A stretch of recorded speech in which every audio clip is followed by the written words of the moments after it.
দেখুন পত্রটা দিয়েছেন, যদি নিমন্ত্রণটা আপনাদেরকে না দিই উনি খুব মন খারাপ করবেন।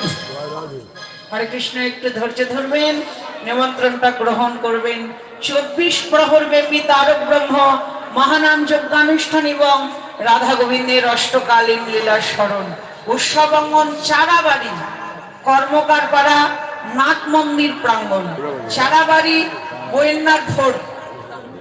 বিন্নার টাঙ্গাইল। আয়োজনে চারাবাড়ি, কর্মকার পাড়া দিনহীন ভক্তবৃন্দ। উৎসব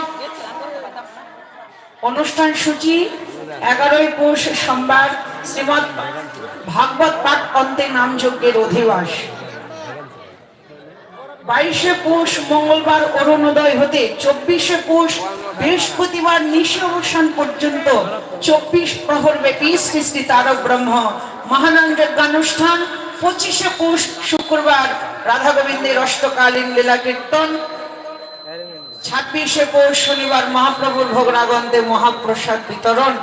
নাম পরিবেশন করবেন যারা: প্রিয় গোপাল সম্প্রদায় খুলনা, গৌর মাধুরী সম্প্রদায় ঝিনাইদহ, নবলক্ষ্মী নারায়ণ সম্প্রদায় মাদারীপুর, সত্যনারায়ণ সম্প্রদায় সিরাজগঞ্জ, আদি গৌরহরি সম্প্রদায় জামালপুর শেরপুর, হরিভক্ত সম্প্রদায় চারাবাড়ি কর্মকার পাড়া। লীলারস পরিবেশন করবেন যারা: শতরূপা হালদার রাজশাহী, অর্পণা রানী মণ্ডল নওগাঁ, অন্তর মহন্ত বগুড়া। আপনারা সেই উৎসবে আপনাদের চরণ ধুলি দিয়ে উৎসবকে ধন্য করবেন। সবে যশোদানে মনতে করি আমার হিসেবে ভালো না, মনতে করি আমার ভালো না, মনরে লইয়া যাব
আমার মা গোপালের সেবার জন্য অর্থ দান করেছেন। হরিবল। আমার মা জননী অত্যন্ত একজন ভক্তিমতী। এই বয়সে ভগবানের প্রতি তার এত ভক্তি। যাই হোক, আপনারা আরো আশীর্বাদ করবেন, তার কৃষ্ণ ভক্তি যেন আরো বেড়েই যায়। স্বামী সন্তান নিয়ে সুখে থাক, ভগবান সর্বদিক থেকে তাকে মঙ্গল করুক। রাধে রাধে রাধে রাধে। শ্রীদাম কহিছে বাণী শোনো মাগো নন্দরা।